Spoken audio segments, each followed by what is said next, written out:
उसका नाम है दिनचर्या। दूसरा एक अध्याय लिखा, उसका नाम है ऋतुचर्या। एक अध्याय लिखा आहार द्रव्य का ज्ञान, माने जो खा रहे हैं उसके बारे में जानना, आहार द्रव्य का ज्ञान।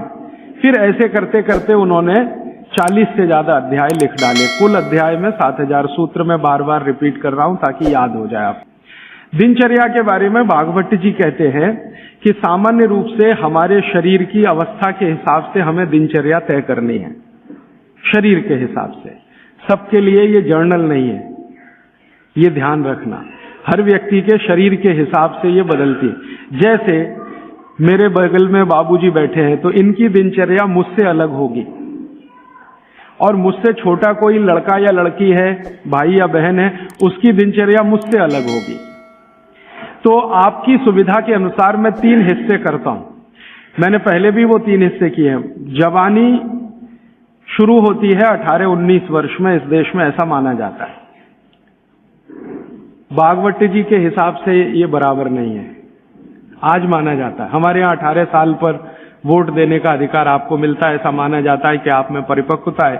भागवत जी कहते हैं कि जवानी 13 से 14 साल में शुरू हो जाती है, 13 से 14 साल में शुरू हो जाती है। पुराने लोग हमारे ऐसा ही मानते थे, 13 से 14 साल में युवा अवस्था शुरू हो जाती है। तो आप समझ लीजिए कि जन्म से लेकर 13-14 साल तक का एक भाग, 13-14 साल से लेकर 60 साल तक दूसरा भाग, और 60 साल के ऊपर तीसरा भाग। 3 तरह के लोगों की श्रेणी बना दी जाए।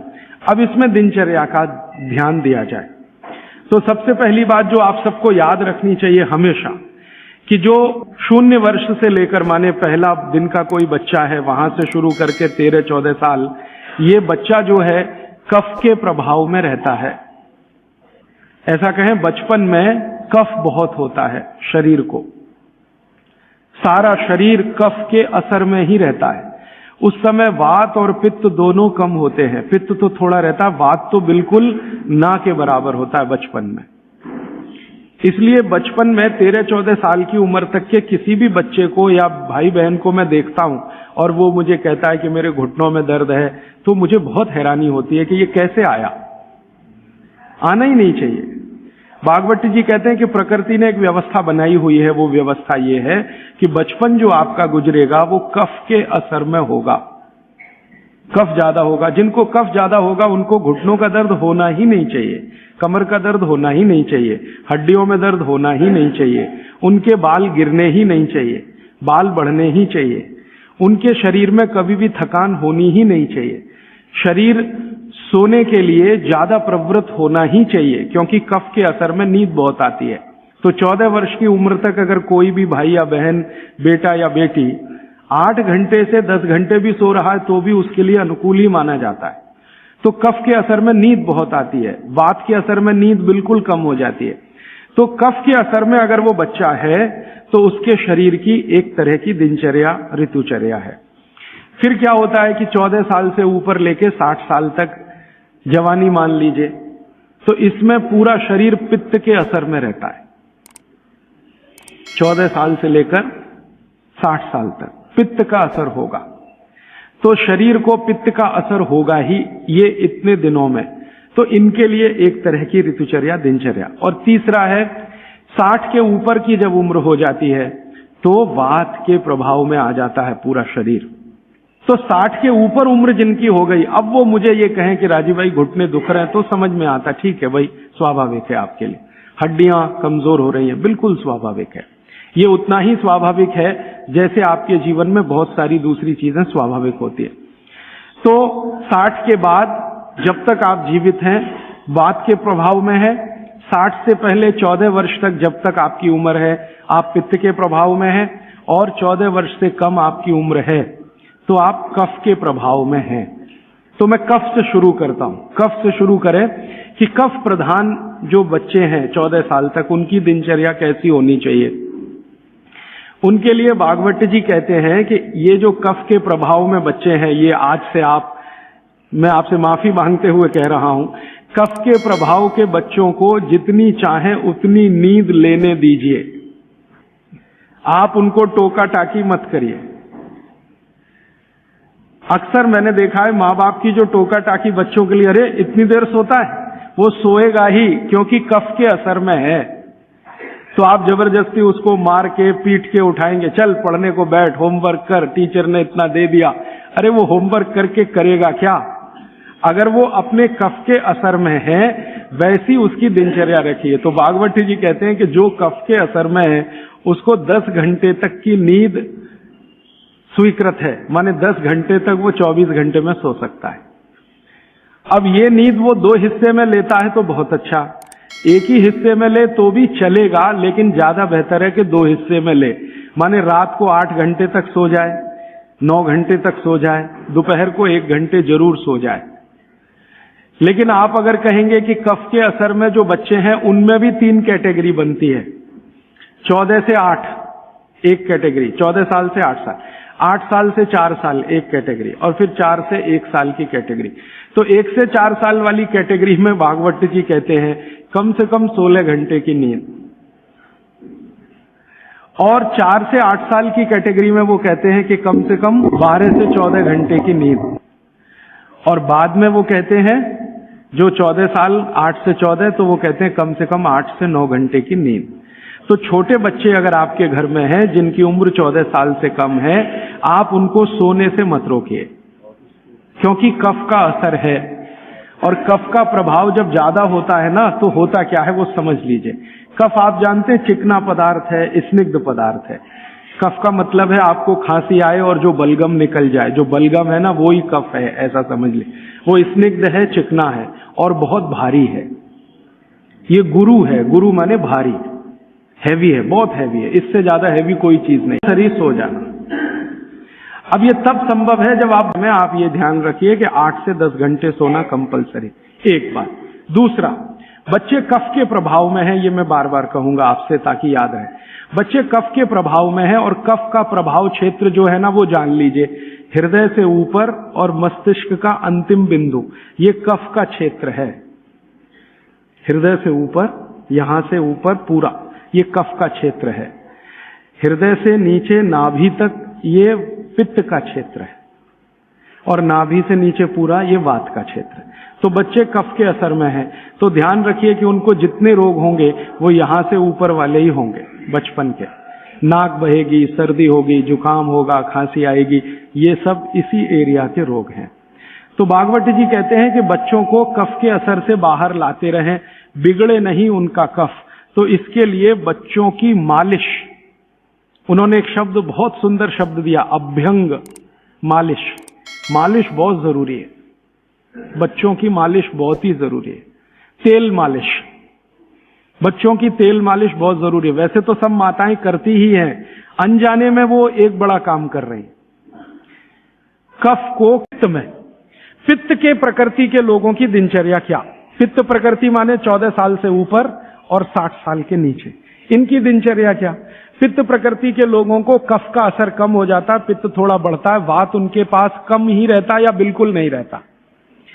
अब पित्त प्रकृति के लोगों को ज्यादा सोना जरूरी नहीं है, उनका पित्त है, कफ तो ऐसे ही शांत है, तो ज्यादा सोना जरूरी नहीं। माने पित्त प्रकृति के लोग अगर 8 घंटे सो रहे हैं, 7 घंटे सो रहे हैं तो भी चलेगा। न्यूनतम नींद कितनी होनी चाहिए? आप कहें पित्त प्रकृति के सब लोगों को जिनकी उम्र 14-15 साल से लेकर 60 साल है, इनकी कम से कम नींद 8 घंटे की रहे तो अच्छा है। लेकिन इससे भी कम रह सकती है क्या? 7 घंटे हो सकती है, लेकिन उसके लिए थोड़ा प्रयास करना पड़ेगा। 6 घंटे भी हो सकती है, 6 से कम नहीं और 8 से ज्यादा नहीं, ऐसे मान लीजिए। तो पित्त प्रकृति के लोगों को 6 घंटे से कम नहीं सोना, 8 घंटे से ज्यादा नहीं सोना। अब उसके हिसाब से दिनचर्या तय करिए। तो 8 बजे सो जाएं, मान लो आप भी ऐसे ही माने। भागवत जी कहते हैं सूर्यास्त के 2 घंटे बाद सो जाएं, बच्चे भी बड़े भी। तो 8 बजे आप सो जाएं, तो 8 से 8 4 बज गए ना, 4 बजे उठें। आपके लिए उठना बहुत जरूरी है। ब्रह्म मुहूर्त में पित्त प्रकृति के लोगों का उठना बहुत आवश्यक है। बच्चे ना उठें तो चलेगा, आपको तो उठना बहुत जरूरी है। क्यों? अगर आप 4 बजे उठते हैं तो अगला पूरा दिन आपका बहुत बेहतरीन और व्यवस्थित है, और 4 के बाद उठेंगे तो पूरा दिन डिस्टर्ब है। क्यों? क्योंकि जो जो करना है आपको वो 4 बजे से लेके ही शुरू होगा। 4 बजे उठे, आपने पानी पिया, जो मैंने पहले ही बता दिया, ऊषा पान जिसको कहते हैं, फिर शौच आदि के लिए आप गए, 10-15 मिनट मान लीजिए उसमें गया, फिर बाहर आप निकले, दंत धावन शब्द इस्तेमाल किया, दंत ध्यान रखिए। अब आपने दांत वात साफ कर लिए, अब आपकी आगे की जो दिनचर्या है वो कैसी होगी? आपको जो है ना, पित्त प्रकृति के लोगों को मालिश भी करना है, व्यायाम भी करना है। बच्चों के लिए तो सिर्फ मालिश है, आपके लिए मालिश भी है, व्यायाम भी है। तो अब आप में कई बार कंफ्यूजन ऐसा होगा कि व्यायाम पहले करें कि मालिश पहले करें।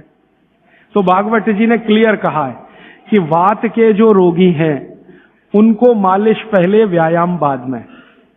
और पित्त के जो रोगी हैं, रोगी से मतलब आप पित्त के असर में हैं, तो व्यायाम पहले, मालिश बाद में। तो आपको व्यायाम पहले करना है, मालिश उसके बाद करनी। अब आप पूछेंगे कितना व्यायाम करें? तो आपके लिए भी नियम वही है कि जैसे ही आपके बगल में पसीना आया, व्यायाम रोक दें। जैसे ही बगल में पसीना आया, व्यायाम 20 मिनट में पसीना आ जाएगा, उतना काफी। फिर उसके बाद मालिश। आपको भी मालिश जरूरी है, क्योंकि आपको भी कफ का असर ना बढ़े और आपका विकृत ना हो। तो आपको भी बच्चों की तरह ये बात ध्यान रखनी है कि सिर की मालिश ज्यादा, कान की भी मालिश ज्यादा, और बाकी शरीर की तो करनी है। और शरीर में सबसे ज्यादा मालिश तलवे की, पांव की। मालिश के बाद स्नान, स्नान उसी तरह से उबटन आदि से, और फिर भोजन, भोजन के बाद विश्राम 20 मिनट, फिर आपका काम, फिर रात्रि का माने शाम को 6-7 बजे का भोजन। इस तरह का नियम है पित्त वालों का। और वात वालों के लिए क्या है? जिनकी उम्र 60 के ऊपर है, उनके लिए भागवती जी कहते हैं व्यायाम निषेध। जैसे बच्चों को निषेध, वैसे उनको निषेध। उनके लिए मालिश बहुत जरूरी, जैसे बच्चों की वैसे वात वालों की। माने बुजुर्ग लोगों को मालिश बहुत जरूरी है, व्यायाम से भी ज्यादा। और मालिश करते समय ध्यान रखना है, सिर, तलवे, 2 चीजें, और कान भी। तो मालिश आप करें, व्यायाम करें तो बहुत ही हल्का फुल्का करें। लेकिन यह नियम भागवत जी ने नहीं बताया कि आप व्यायाम तब तक करें जब तक बगल में पसीना ना आए, क्योंकि एक उम्र के बाद पसीना बहुत कम हो जाता है। तो हो सकता है 1 घंटे तक भी ना आए और आप करते रहे। ये पित्त और कफ वालों के लिए है, सिर्फ वात वालों के लिए। तो वात वाले तो जीवन में जितने आराम से रह सकें। वैसे तो वात वालों के लिए भागवत जी कहते हैं कि उनको तो एक ही काम है, वो है दिशा निर्देश। बुजुर्गों का एक ही काम है कि घर में बैठे हैं और दिशा निर्देश दे रहे हैं, ऐसा मत करो, ऐसा करो, ऐसा मत करो, क्योंकि उन्होंने जीवन का सारा अनुभव ले लिया और वो अनुभव को मिलाकर आपको दिशा। माने सुबह की शुरुआत पानी से करें, और उसमें मैंने बताया था कि मुंह का कुल्ला किए बिना वो उठते ही पानी आपको पीना है। क्योंकि रात को जब आप सोते हैं तो जो कुछ भी लार मुंह में बनी है, ये बहुत ही कीमती है, इसका औषधीय गुण बहुत है। और जैन दर्शन में इसको अहिंसा के साथ जोड़ा हुआ है, और वो मैंने करके भी देखा है कि सुबह की लार गलती से भी आप किसी चींटी या चींटा या मक्खी पे थूक दो, वो तुरंत मर जाएगा। सुबह की लार अगर आपने गलती से चींटी, चींटा या मक्खी पे थूक दिया, वो तुरंत मर जाता है, क्योंकि उसका औषधीय गुण बहुत प्रबल। का जब उदय होता है तो सूर्य के उदय होने से लगभग 2.5 घंटे तक जठर अग्नि सबसे ज्यादा तीव्र होती है। सूर्य के उदय होने से, सूर्य का उदय होना आप चेन्नई के हिसाब से सोच लीजिए, मान लीजिए 7 बजे, तो 7 बजे से लेकर 9:30 बजे तक जठर अग्नि सबसे ज्यादा तीव्र होगी। हो सकता है यही सूत्र अरुणाचल प्रदेश में मैं बात करूं तो वो 4 बजे से 6:30 का समय आ जाएगा, क्योंकि अरुणाचल प्रदेश में सूर्य 4 बजे निकल आता है। अगर मैं सिक्किम में बात करूंगा तो और 15 मिनट पहले हो जाएगा। और यही बात अगर मैं गुजरात में जाकर करूंगा तो आपसे समय थोड़ा भिन्न हो जाए। तो सूर्य के साथ इसको ध्यान रखें। तो सूर्य का उदय जैसे ही हुआ, उससे अगले 2.5 घंटे तक जठर अग्नि सबसे ज्यादा तीव्र होती है। तो भागवत जी कहते हैं कि इस समय सबसे ज्यादा भोजन करें, इस समय सबसे ज्यादा भोजन करें। वो तो एक जगह यहां तक कह देते हैं कि आप अगर संभव हो तो 9:30 बजे के अंदर ही लंच करें, 9:30 बजे के अंदर ही लंच करें। माने ब्रेकफास्ट गायब, नाश्ता छोड़ें, सीधे ही भोजन करें, यहां तक वो कहते हैं। वो ये कहते हैं कि सुबह 9:30 बजे तक अगर आपने भरपेट भोजन किया है तो इसमें से जो कुछ भी बनेगा वो एक एक बूंद, एक एक अन्न का टुकड़ा, एक एक दाने का टुकड़ा आपके शरीर के लिए उपयोगी होगा। क्यों? क्योंकि वो कहते हैं कि सुबह 7 बजे से, आपके हिसाब से मैं कह रहा हूं, 7 बजे से 9:30 जठर अग्नि बहुत तीव्र होती है। भागवत जी ने एक और रिसर्च किया था कि शरीर के जो अलग अलग अंग हैं, जैसे हृदय है हृदय, और जैसे जठर है जठर, जैसे किडनी है, जैसे लीवर है, इनके काम करने का अलग अलग समय है। जठर अग्नि के काम करने का सबसे अच्छा समय है 7 से 9:30, सूर्योदय से 2.5 घंटे तक। फिर इसी तरह से हृदय, हृदय के काम करने का समय है सबसे ज्यादा ब्रह्म मुहूर्त से 2.5 घंटे पहले। ब्रह्म मुहूर्त आप समझते हैं 4, 4:30, तो 2, सवा 2 बजे, 1:30 बजे से लेकर 4 बजे के बीच में हार्ट सबसे ज्यादा सक्रिय होता है, और सबसे ज्यादा हार्ट अटैक उसी समय में आते हैं। किसी भी डॉक्टर से पूछ के देख लीजिए, क्योंकि हृदय जब सबसे ज्यादा सक्रिय होगा तो हृदय घात भी उसी समय होगा। इसलिए 99% हार्ट अटैक अर्ली मॉर्निंग्स में ही होते हैं, क्योंकि हृदय के काम करने का उस समय सक्रियता सबसे ज्यादा है। इसी तरह हमारा लीवर है, इसी तरह किडनी है। इसकी पूरी एक सूची मैंने बनाई है, बाहर पुस्तकों में है, इसलिए विस्तार में मैं नहीं जाता। संकेत के लिए आपसे कह रहा हूं कि हर शरीर के अंग का काम करने का एक निश्चित समय है, प्रकृति ने तय किया है, उसको भगवान ने तय किया है। तो आपका जठर अग्नि है, ये सबसे अच्छा 7 से 9:30, तो आप भरपेट खाना खाइए, ठीक है। फिर आप बोलेंगे जी दोपहर को खाने में, मैं आपको एक वाक्य में कहता हूं, जो चीज सबसे ज्यादा पसंद है वो सुबह खाओ।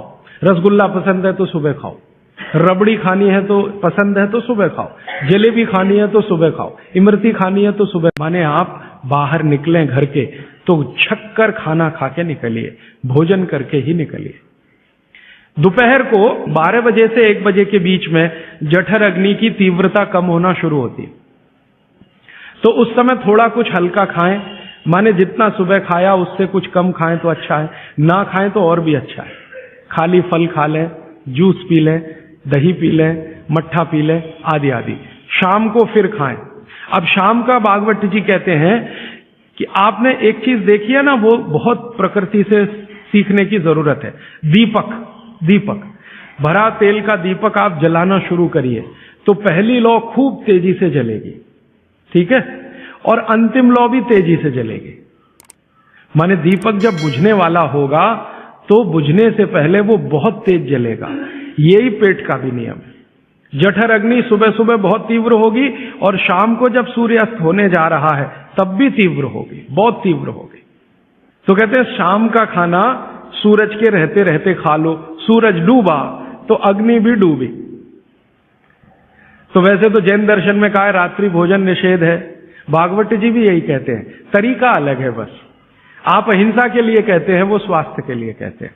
वो ये कहते हैं शाम का खाना तो सूरज डूबने के बाद दुनिया में कोई नहीं खाता।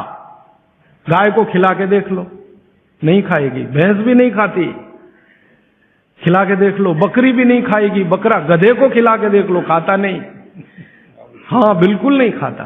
आप खाते हैं तो आप अपने को कंपेयर कर लीजिए कि किसके साथ हैं आप। कोई जानवर, कोई जीव राशि सूरज डूबने के बाद खाती नहीं, तो आप क्यों खा रहे हैं? प्रकृति का नियम भागवत जी कहते हैं पालन करिए। माने रात का खाना जल्दी कर दीजिए, सूरज के रहते रहते। माने 5-6 बजे के आसपास आपके यहां सूरज डूबता है, 6 बजे या 6:30 बजे, वही समय सबसे अच्छा है डूबने से पहले। अब कितना पहले? तो भागवत जी ने उसका कैलकुलेशन दिया 40 मिनट पहले।